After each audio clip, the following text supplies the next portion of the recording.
thanks for the introduction and for hosting this event. I am part of the narrative nonfiction writing group, and this work is a little experimental for me. I'm much more used to academic kind of writing, and so I'm a little nervous. And this work is also a little personal, as you'll hear a little bit. It's titled Unfinished Business, and it's about the unfinished business of mothering and the unfinished business of feminism and where they come together for me.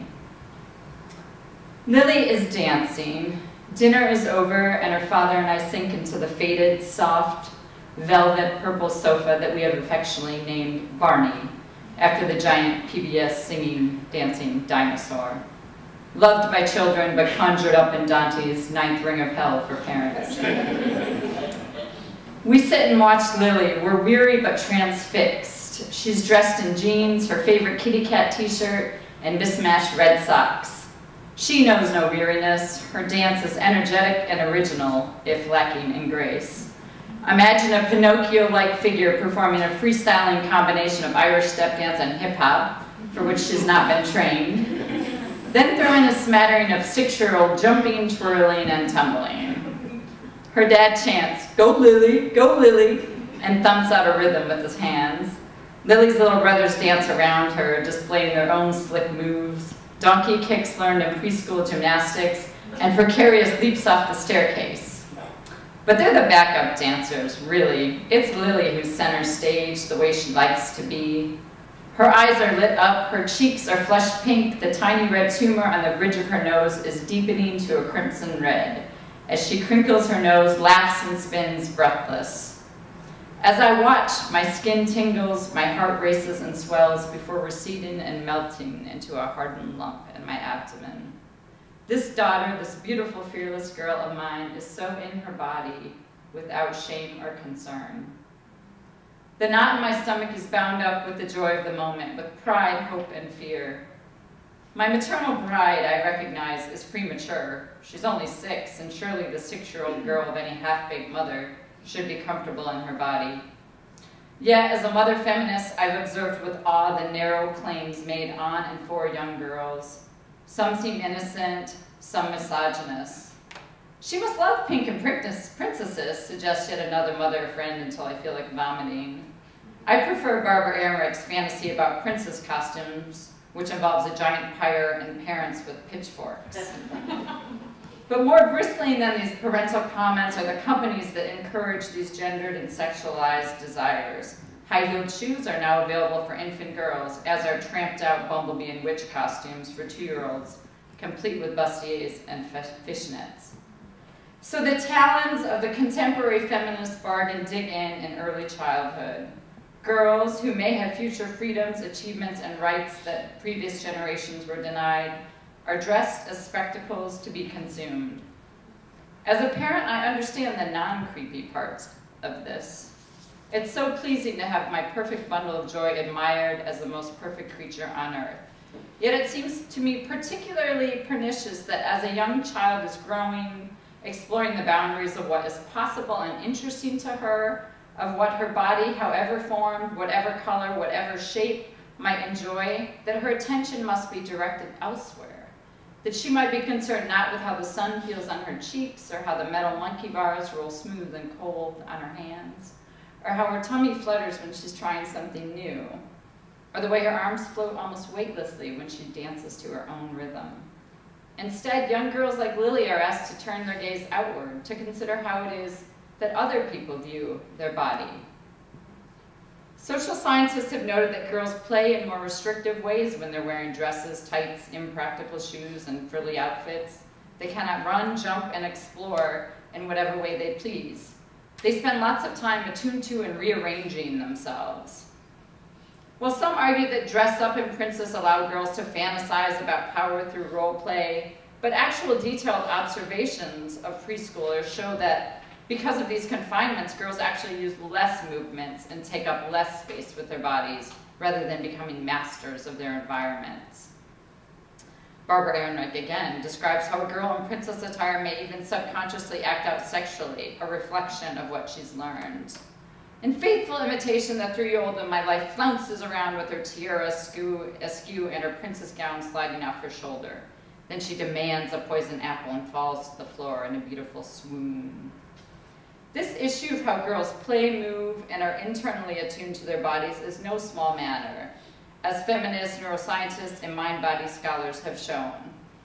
Feminists have long noted that gendered power is not simply of the mind, but it's created through daily practices of the body, such as the use of submissive postures or grooming rituals.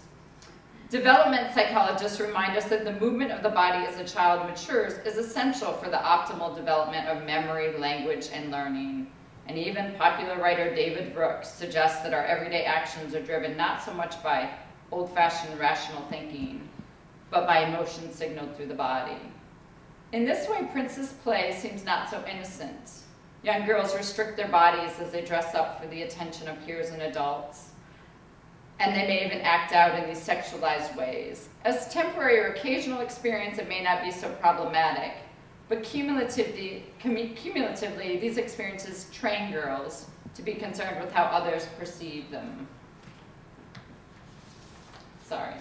And with precise gendered performances. In doing so, girls tune out internal and bodily centered desires and emotions, and also limit themselves from a wide range of bodily experiences.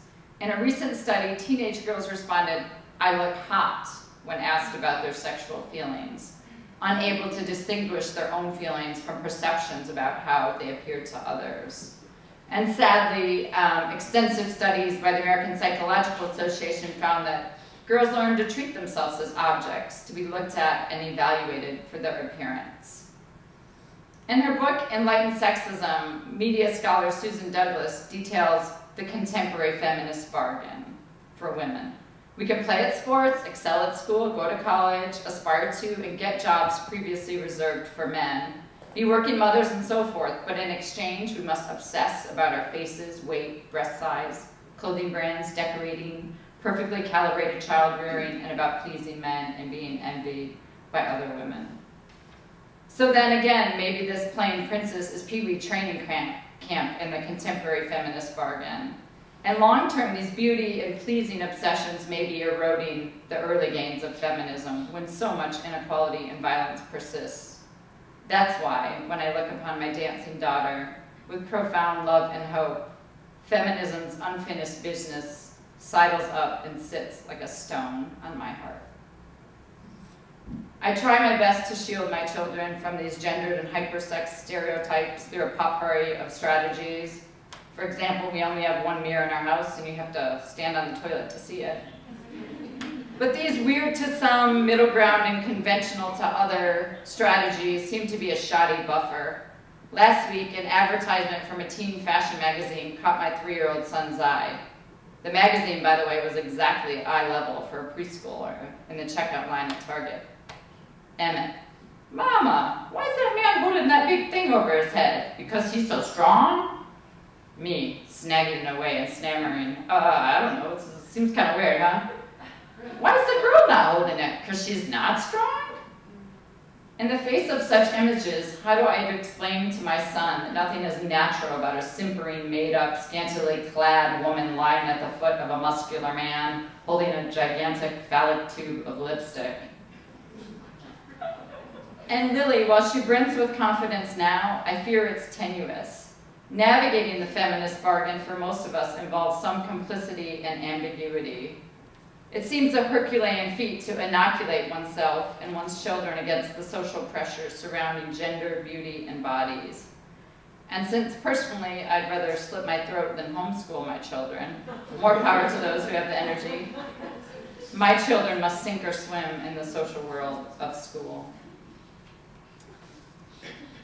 The dermatologist's office is clean but warm. The doctor seems old as stone. 5-year-old Lily sits bravely on the table covered with crunchy paper, wide-eyed. The doctor peers at her face through a magnifying glass. He mutters. He's examining the broken blood vessel on her nose. It magically appeared as a small red dot when she was 2. Since then, it's grown like a spider, its tentacles reaching out from a dense red center to cover the bridge of her nose, creeping innocuously downward. The doctor leans closer, enough so that Lily's confronted abruptly with the imperfections on his own face, warts and blemishes and nose hairs, while he scrutinizes her. Still, she's unfazed. The doctor turns to us. Does it seem to bother her? We look at each other. The truth is no. She calls it her special dot and claims it'd be hard to recognize her without it. It's her dad and I who have anxieties, having read studies that connect facial disfigures to low self-esteem and knowing the cruelty of young children. Even I'm complicit sometimes. I've erased this delicate imperfection using the magical powers of iPhoto so I can look at her sparkling eyes and innocent face without distraction. But when the doctor says that I can never say this word right, hemangioma is harmless and spells out that children find the laser treatment painful, I'm eager to walk away. I'm rightfully anxious. To lose and abuse the body is an unspoken trauma of the current feminist bargain. Under this agreement, self-inflicted pain and peer policing have become the shadowy companions of perky adolescent achievers and their middle-aged mothers. At the extreme, young girls emaciate and mutilate themselves to conform to beauty standards, starving, cutting, and inducing vomit. They agree to anal sex as participants in a liberated sexual culture for girls, while claiming they're still virgins to protect themselves against the demonization of sluts. There's also an entire spectrum of self-inflicted pain that's so normalized it goes unnoticed: waxing, high heels, and dieting. I think of hours wasted at the beach sucking my stomach in rather than watching the waves, minutes or months consumed by painful self-criticism and the pursuit of bodily self-perfection. Women my age inject toxins, undereat when their babies are just weeks old, and submit themselves to plastic surgery. Could I, as a mother, be the one to initiate my daughter into these narcissistic, yet body disavowing rituals, even through a simple outpatient procedure? But the gender beauty stakes for girls are deeply planted, so much that 25% of young American women would rather win America's Next Top Model than the Nobel Peace Prize. Do I ask Lily to wear her mark, a small aberration in the scheme of things, with indifference, a testament to the power of self-esteem and internal beauty? Do I explain to her that inflicting pain on her body should not be seen as a normal choice for girls? But as a society, we still offer girls so little on the other side: a wide range of role models, a number of options for gender and sexual expression, tools for figuring out what their bodies want and need, and information about what bodily sensations or signals they might pay attention to and respect. As several psychologists have explored, adolescent girls often experience disassociation between their mind and body. They feel truncated and split, unable to understand or reconcile their inner world with the external world around them and its expectations. Depression and low self-esteem are on the rise, and bullying and peer pressure are rampant. Will my daughter, as fearless and feisty as she is, not also wither in the tarnished soil of American girlhood? Would a good mother shield her from some of its rawest poison by eliminating a facial flaw with a zap of a laser? I'll stop there.